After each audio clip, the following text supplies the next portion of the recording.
एक समय की बात है। धौलपुर गांव में एक राहुल नाम का लड़का रहता था।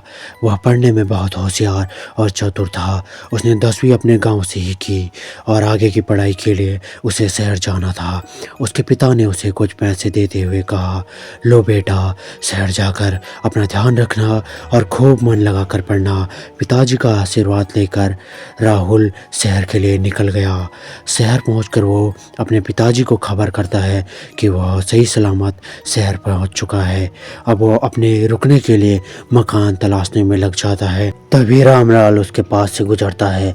राहुल तुरंत उससे पूछता है, भाई साहब, रहने के लिए एक मकान चाहिए था किराए पर, क्या आप मुझे बता सकते हैं?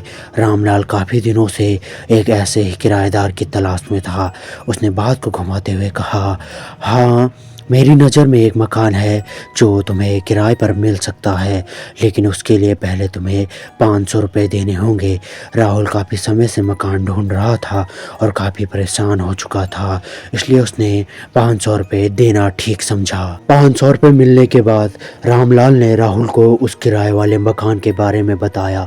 राहुल रामलाल को धन्यवाद कहते हुए उस किराए के मकान की ओर निकल गया। मकान पहुंचते पहुंचते दोपहर हो चुकी थी। उसने मकान का दरवाज़ा खोला तो बगल में बने मकान से बूढ़ा बूढ़ी ने राहुल को टोकते हुए कहा, अरे बेटा, लगता है शहर में नए नए आए हो, क्या तुम इसी मकान में ठहरोगे? हाँ माँ जी, मैं अपनी पढ़ाई पूरी करने के लिए शहर आया हूँ और अब मैं इसी मकान में रहूँगा।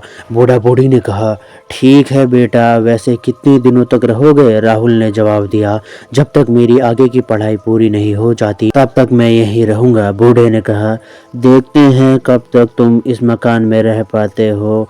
ये सुनकर राहुल को थोड़ा अजीब लगा, लेकिन वो मकान के अंदर चला गया और अपनी थकान दूर करने के लिए विश्राम करने लगा।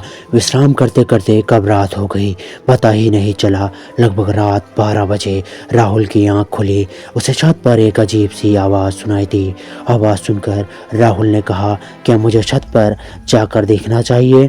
फिर थोड़ी ही देर में उसने सोचा, नहीं नहीं, ये जगह मेरे लिए अभी अनजान है, मुझे सोच समझ कर फैसला लेना चाहिए। आलस में डूबते हुए वो फिर सो गया। सुबह राहुल टहलने के लिए गांव में निकलता है। वो एक ढाबे पर चाय पीने के लिए रुक गया। वहाँ बैठे दो आदमी राहुल को देखकर बोले, भाई साहब, क्या तुम ही हो जो उस मकान पर ठहरे हो? राहुल ने कहा, हाँ भाई साहब, मैं ही हूँ। क्या शहर में तुम्हें और कोई मकान नहीं मिला?